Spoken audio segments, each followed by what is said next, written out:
Hey folks, it's Robin Robbins here. I'm founder of MSP Success Magazine and Big Red Media, and I am super excited to come to you today and talk to Jason Waldrop, who is the president of Red River's Managed Services Division. They are a very large titan of this industry, serving clients worldwide. Jason, tell me a little bit about Red River and your company. Sure, yeah. So at Red River, we are kind of a turnkey IT solution provider providing end-to-end technology outcomes for our customers. So we organize our business in three business units. We have a large VAR and technology solutions business where we design and sell kit and then implement it.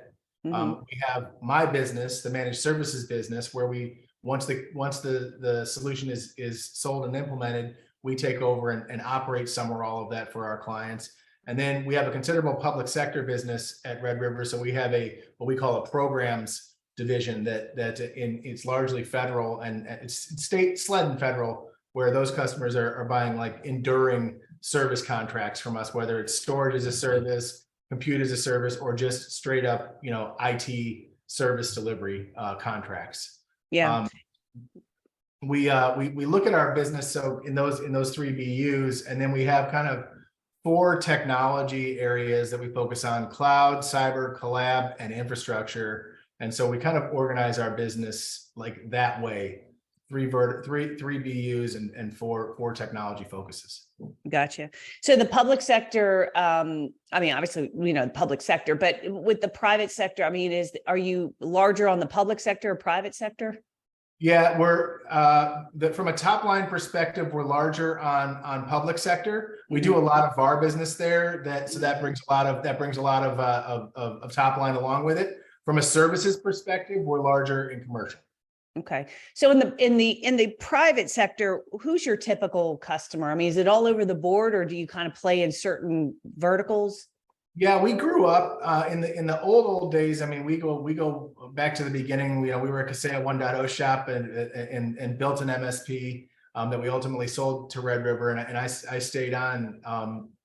But in those days, we were doing the SMB, the SMB business. We still have a nice SMB vertical in the practice. But over the years, our business has moved more into the mid-market and what we'll call the Russell 2000 space, as well as public sector. So we've started to organize our business in the managed services business unit around industry verticals. So we have a half dozen verticals, one of them being SMB, and then there's five other verticals, and those customers are just larger Russell 2000 and public sector type businesses. Yeah.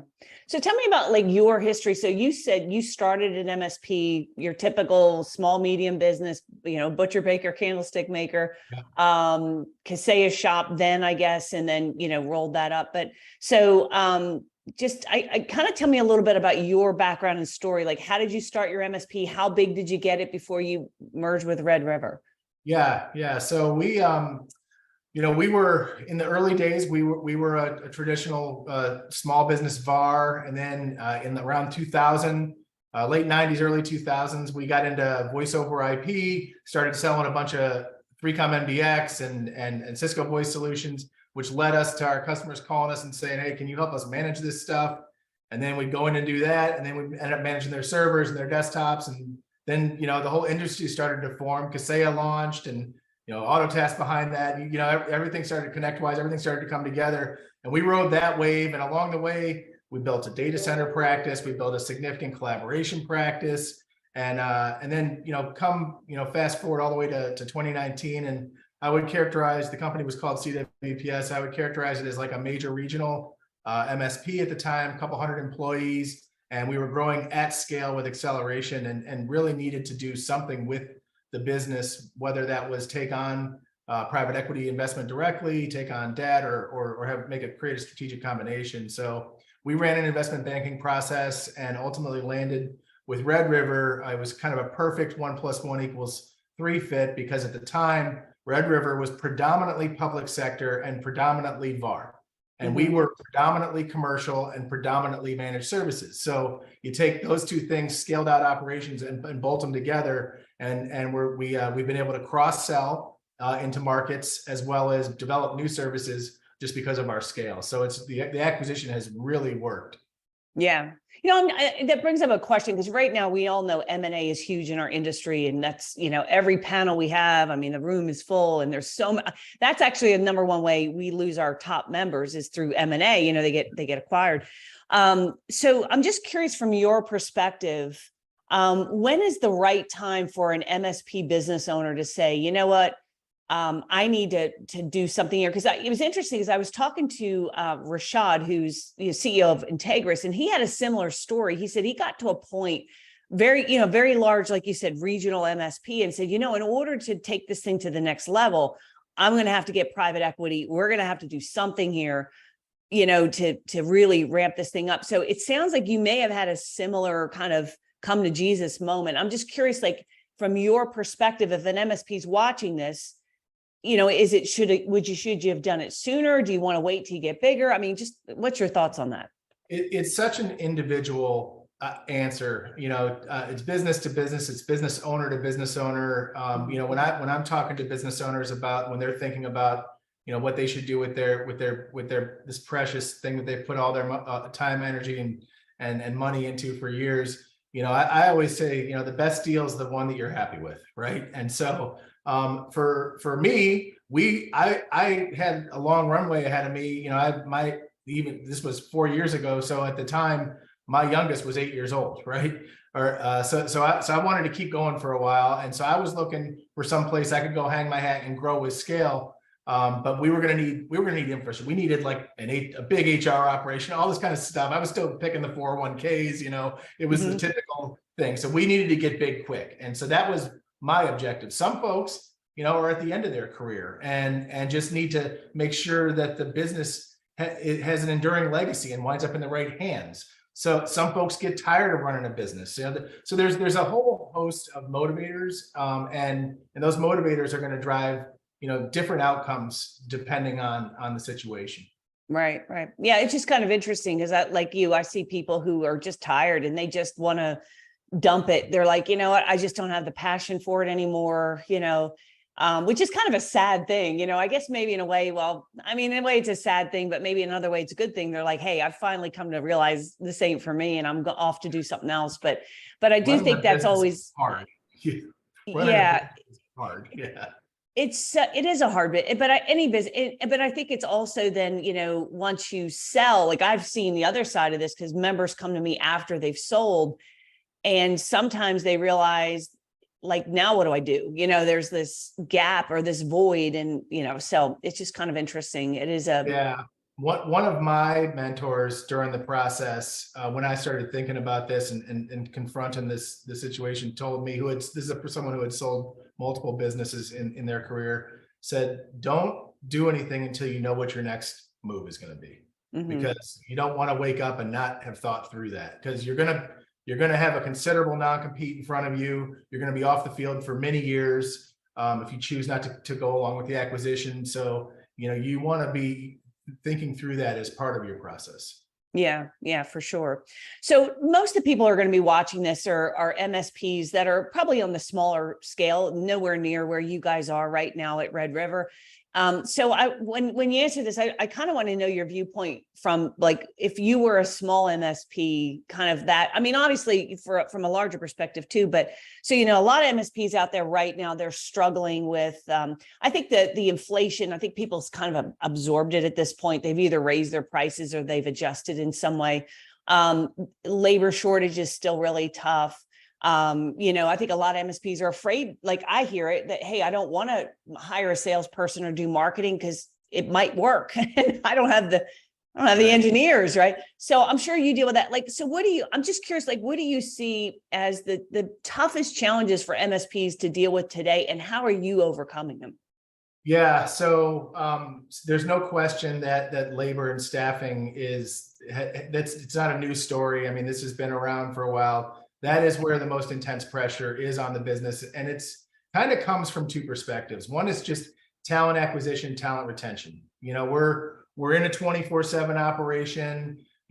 So by definition, you're going to have more churn. It's a higher, the overnight squads and the swing shifts and all that have high churn. So it's tough you're constantly kind of doing talent acquisition and retention work there. But then this, so that's one. But then you overlay this whole work from home post-COVID environment where you have to be so incredibly intentional about culture in this environment. We used to have our service desk and knock guys were in the office, and you could walk into that room and just feel the energy and put your arm around folks and mentor them. And I worry so much, and that it's hard. Like we try to get them back, but also during the COVID, we hired all over the country, right? So we took advantage of that, of our ability to hire out of geo. The thing is, the early in career folks are really, I'm afraid they really aren't aware of what they're missing right now. That sitting in a team next to senior folks, hearing how they behave on a call, getting mentored in real time as they're working a trouble ticket or something. And just all of that stuff that happens when you're in the office, hallway conversations, hanging around the coffee pot. I worry that the early in career folks are missing that, and it's going to be costly as they try and matriculate through their careers, and costly for businesses like ours who need to scale. And as we're trying to scale, the most effective way for us to scale is hire into the knock shift, the overnight guys, bring them then into the day to a client team, and then turn them into a subject matter expert over time. That is the best way to do it. And if they're not in the office, it's really hard to make those progressions. You have to be very intentional about it. So we're doing a lot of work there and trying to create a lot of intentionality, but it's hard work. Yeah. So do you are you trying to hire people that be in the office and making the exception for the remote? Is that kind of the strategy, or are you saying, no, we're going to embrace remote and just try and deal with that? Yeah, we are beginning the back to, like many companies, we're beginning to have the back to office conversations. And I heard Chuck Robbins put it probably better than I've heard it elsewhere. He said, we want the office to be a magnet, not a mandate. Okay. Right. And so we're trying to do that as well. Instead of saying you must come in, we're trying to say, bring your teams in for these types of meetings, or maybe every Wednesday, there's coffee and food on the company, or whatever it is, to try and get folks excited about making a day in the office. Because let's face it, folks have changed the way their lives are set up. People have set themselves up to drop the kids off at the bus or pick them up or this, that, or the other thing. And so it's unfair for the business to turn around and ask them to upend all of those things that they've wired into their families now for the last couple of years. So that balance is not easy.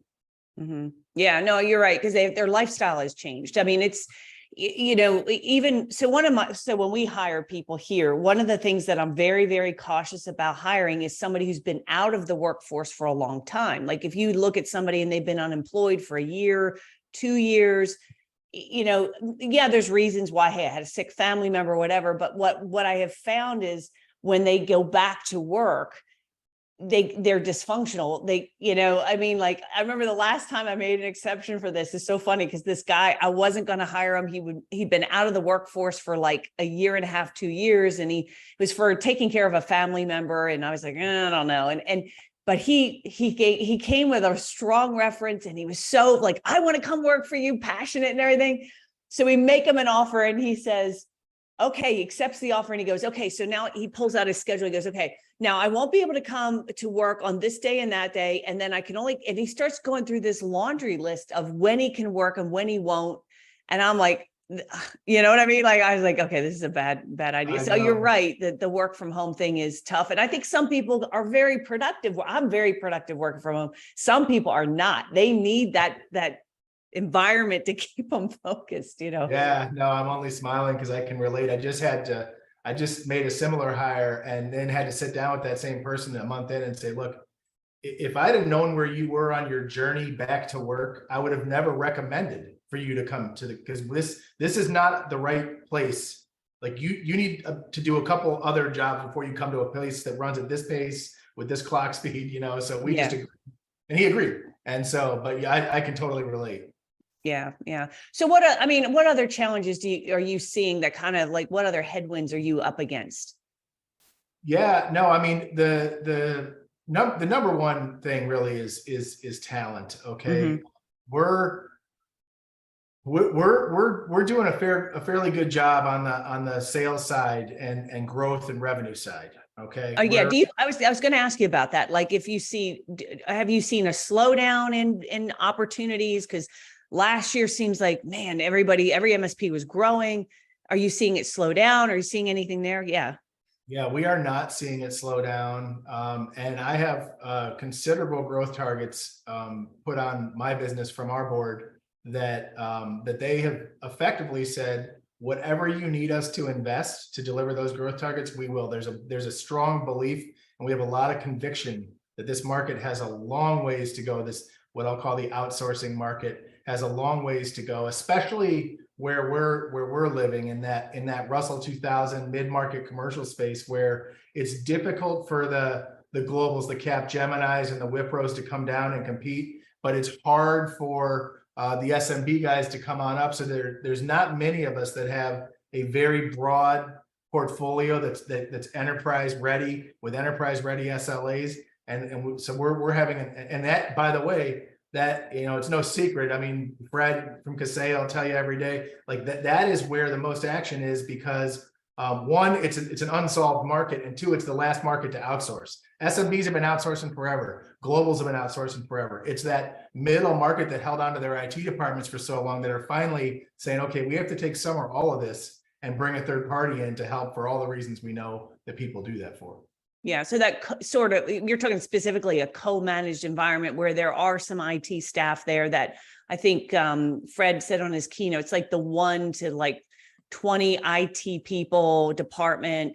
So I'm just curious, like, is there a particular vertical? I mean, it sounds like it's obvious. It's cybersecurity. They're probably outsourcing. I mean, where's the low hanging fruit there? Is it just across the board, or are there specific pockets?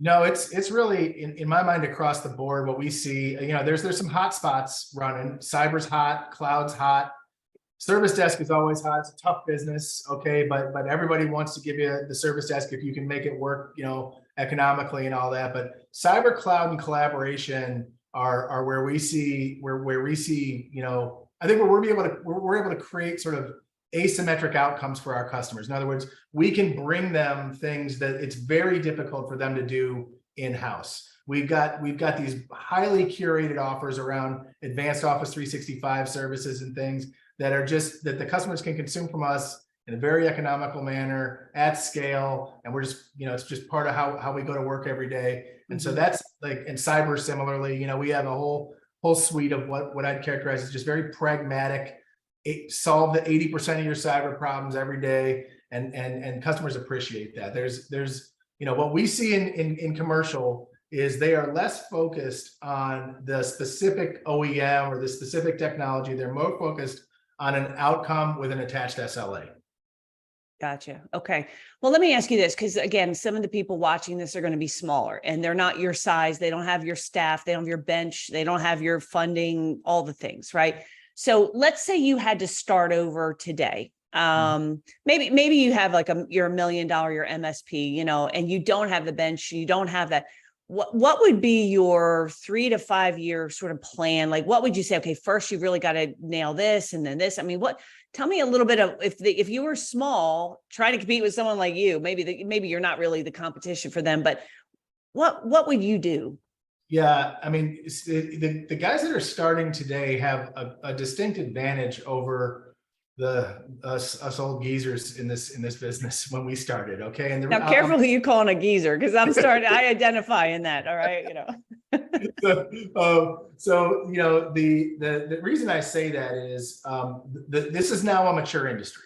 Okay, so there are platforms like you can go to a company like Kaseya, for example, and get everything you need to run an MSP kind of under one tent. And there are other players out there doing this, right? But like, so one, like the tooling is much more mature and kind of ready to go than it was in the old days. Two, cloud has changed the game for, I think, specifically down market MSPs. And the reason I say that is every down market customer is going to be on M365. Okay, everybody is going to be using Windows or Mac, and then everybody's comfortable with AWS and Azure. So unlike when we would have to walk in and do the your mess for less, and this guy's got a NetApp, and this guy's got an EMC, and this guy's got an Equilogix, and this guy uses Dell and IBM. Like now, I think the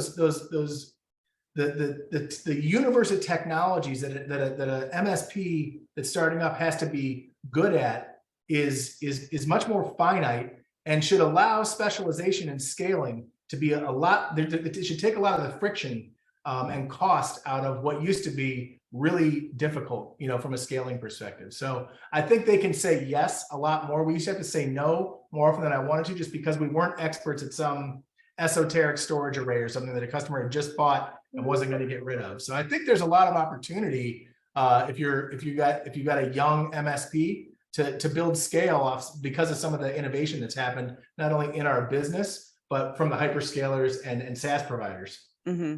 Now they'll argue that's not easier. They're going to say, it's every bit as hard today. The competition's so tough, and all the things. So, with that idea, like from a marketing and sales perspective. Now you mentioned specialization. So if you were smaller, is that kind of where you would play? Like you would be more focused on a particular customer, vertical niche, or what would be the marketing strategy?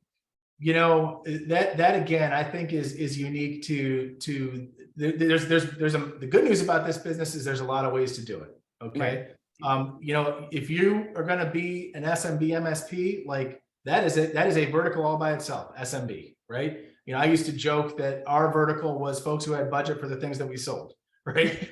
And so, we're bigger now, so we've got a different, we think differently about this. But so you can approach the business that way, and that is not as an entrepreneur early stage. There's nothing in the world wrong with that. Alternatively, you could say, I am going to make a bet that medical practices are going to have technology transformation issues for the next 10 years because of the regulatory and compliance regime that's coming their way, and the cost pressures that are being put on them by the insurance companies, and reasons X, Y, Z that support that strategy. And you could say, not only am I going to be good at delivering core IT, but I'm going to get good at this EMR platform. And I'm going to learn to speak the language of that medical professional talks every day with their clients. And so I can be very credible and build an at-scale vertical business. So like I said, the great news is there's a lot of ways to make money in this business. Yeah. No, that's the good news and the bad news, because with infinite choices, people want you just to tell them, okay, this is the vertical and this is what you sell. Now go, and you're right. I think there's a lot of ways to be right about it. It's just, you have to bring the right model to the right market and with the right message, there's those. At its core, I think, have a good technical solution and learn how to hire and manage good salespeople and market your business. If you can do those things, you can have a successful MSP and probably any other regional services business. If you can figure out how to assemble a good delivery team and then figure out how to assemble and manage a good sales and marketing operation, those are the critical keys to success, whether you go vertical or horizontal. Yeah. Well, you're singing to the choir, preaching to the choir, because I always, trying to get these guys to think of themselves as a marketing firm that happens to do technology, because really, from the standpoint of marketing being, if you look at it the way we look at it, is it's the strategy of who is our customer and what are we selling at what price point and how are we delivering it so that we can differentiate and deliver a value that they can't get somewhere else. And so if you approach marketing from that lens and say everything we do is marketing, who we hire and how we service delivery and our message and our story. And, I think that puts a different lens than just thinking marketing or like Facebook ads or, tweets or SEO or whatever. So I agree with that. So I want to be mindful of your time. I really appreciate, I'm just curious, again, people watching this, you've had some incredible success. So, I want to just say congratulations, you're in the 1% of our industry by far. And that's got to feel good. I really, so congratulations for that. No small feat, really, truly. And what you're doing today, you're in your prime. You're just like, hey, hold my beer, I'm not even done yet. So, right. So, but I'm just curious, what do you think, if you're giving advice to smaller MSPs who are trying to get up to grow and make more money and be more excellent. Like, what do you think are the things that helped you get to where you are today? And I know it's not like one thing, so I don't know, share whatever you want as far as what has contributed to that. Yeah, I mean, when you're an entrepreneur and you're growing a business, I mean, grit is a must. You're gonna have, the highs are very high when you're an entrepreneur and the lows are very low. Okay. Mm-hmm. I mean, there's always some problem and it's on your desk, right? So just, you got to be able to grit through that stuff. So that's one. And I think about businesses maturing, in stages. And so a good, technical team can attract some customers and serve them well for a while, but at some point you got to figure the sales and marketing thing out if you're going to get big.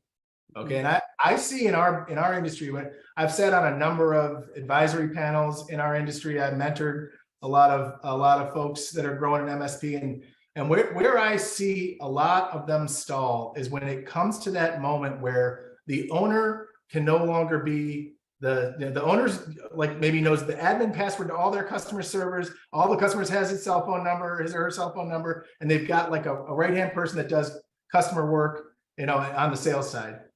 To get past that level, when you have to figure out how to hire sales and marketing engine and grow the business. And that's where I think, like, if I look back, we were good technically. I think we did a good job seeing around the corner, continue to do that for our customers every day. I think we do, like, we're going through it right now. We're scaling. I can't hire new salespeople fast enough. I've got a limitless appetite from my board to invest in salespeople to grow our business. We're a big business and they want me to grow at a big rate for the next 5 years.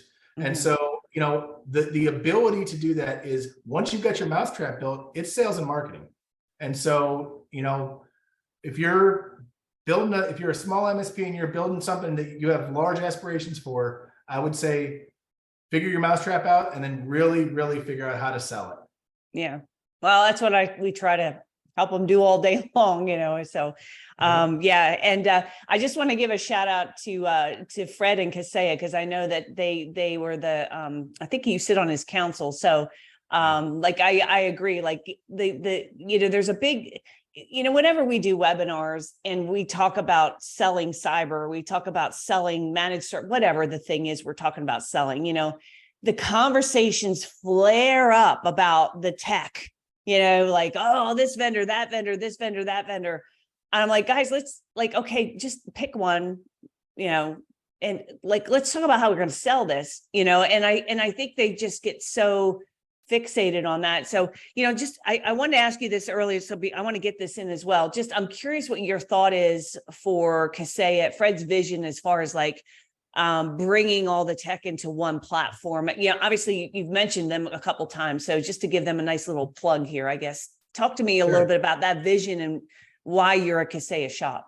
Yeah, sure. We've been a Kaseya shop, as I said earlier, since 1.0. And I mean, look, what Fred's done speaks for itself. I mean, if you look, the strategy that he's built, he has made a handful of very smart acquisitions that are almost universally working. Who else, how many other CEOs can say that, virtually all the acquisitions they've made have plugged in and worked? And so Fred's got that going for him, and he's acquired these businesses the right way too. And so you think about, where Kaseya was when before they brought Fred to the table, and where the company is now. It's the default RMM platform, okay? Mm-hmm. And then beyond, with all the little ornaments that he's hung around that, like, as an MSP, the fewer clicks your technician has in a ticket, the more money you're making, and the better you're serving your customer, right? So to the extent that you're an MSP that can have many of your core services, whether it's backup and disaster recovery, anti-malware, all that stuff, consolidated around one engine, your techs are going to have fewer clicks, and there's going to be more automation opportunity than if you have disparate systems. And all of that is going to drive a better, a more efficient outcome for your client and drop more to the bottom line for the business. So I think, you said that way, it's kind of obvious why there's been success. It's at Kaseya and under Fred's leadership, but it's the doing it that's the hard part. Also, you want to talk about somebody who knows how to run a sales operation. Okay. I don't know if you've ever been to Miami and walked through that sales floor. Okay. But One time I did. Run a Yeah, sales I did. operation too, okay? Yeah, you gotta, it's a sea of them. Yeah, yeah, for Yeah, sure. yeah. Yeah, no, it is incredible. And when you're looking at MSPs and you say, well, how do you get profitable? You can raise your prices to increase your bottom line, but you have competition, so you're throttled a little bit. You can only raise it to a certain degree. And then the second way is you can lower your cost of goods and labor, as you're pointing out, that you can't like say, all right, everyone's going to get a haircut on your paycheck, because they'll just leave because they have options. So you can't do it that way. So you're left with the software you're using, or just making the team more efficient. So I do think he's right on with that. It's a big undertaking what he's doing there. So, but I think he's actually pulling it off. I mean, it's there's been little bumps in here and there, but it's impressive to watch, I think. It sure is, and I've had the pleasure of seeing it from the inside, being a member of his CFO advisory council from the start of that council, and it's just been a pleasure to watch and contribute to that effort. Yeah, that's fantastic. All right, well, again, Jason, thank you so much for your time. I appreciate you. We're gonna have to get you out to a Producers Club meeting or one of our events or something like that. If you've not experienced it, man, this is like, this is it's everything it's cracked up to, that people say is cracked up to be, except for the haters. Don't listen to them. I don't listen to them. Anyway. I'll never listen to them. Well, thanks. Yeah. It's been a pleasure. This has been a lot of fun. Thank you so much for having me. All right, thanks.